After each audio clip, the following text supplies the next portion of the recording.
আল্লাহর ওলি Jalaluddin Rumi রাহমাতুল্লাহ আলাইহি ফরমান, ওই লোকটা পীর ও মুর্শিদের কাছে যা বলল, হুজুর আপনি তো কাশফি আল্লাহর ওলি, আপনার তো কাশফ জিন্দা, তাহলে আমার একটু পশু পাখির ভাষা শিখাইয়া দেন।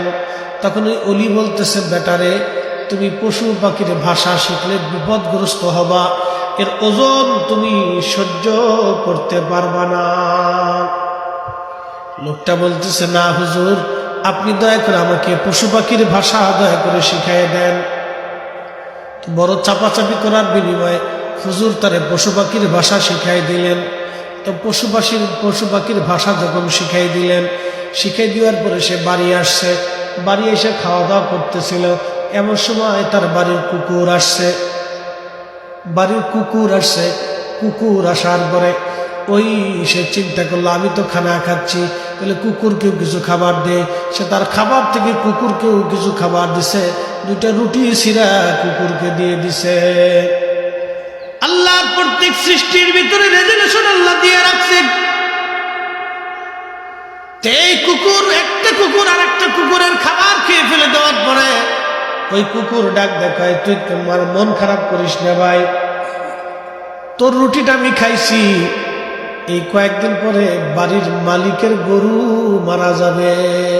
বুঝছেন, কুত্তায় কয় বাড়ির মালিকের গরু মারা যাবে, ওই গরু ফেলে দিবে, তুই খাবি আমু খাবো, ওই মরা গরুর গোশত তুই খাস আমু খাই, অসুবিধা নেই, কান্দাকাটি করিস না। এখন মালিকে চিন্তা করে, আল্লাহ কি বিদ্যা শিখলাম। কুত্তায় কইতেছে আমার গরু মারা যাবে, তাহলে তাড়াতাড়ি গরুটা বেশি ফেলে দিতে হবে, তাড়াতাড়ি গরু বিক্রি করতে হবে। এই মালিকের চালাকি করিয়া রাখাল রে ডাক দে, বলে রাখাল, বলে কি মালিক, তাড়াতাড়ি গরুটা বাজারে নিয়ে যা, বিক্রি করে দিয়ে আয়।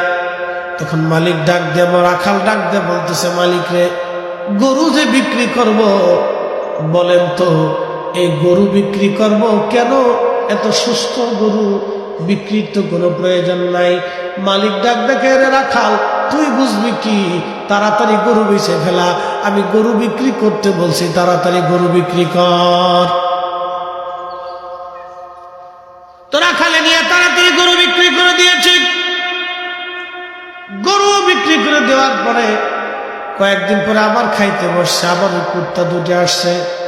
কুত্তা আসিয়া আবার রুটি দিছে, রুটি দেওয়ার পরে ওই কুত্তা সে আগের কুত্তায় সব রুটি খেয়ে ফেলছে। এখন ওই কুত্তা আবার ডাক দেখে, রে বেটা তুই আগের রুটিও খাইলি, আজকে রুটিও খাই।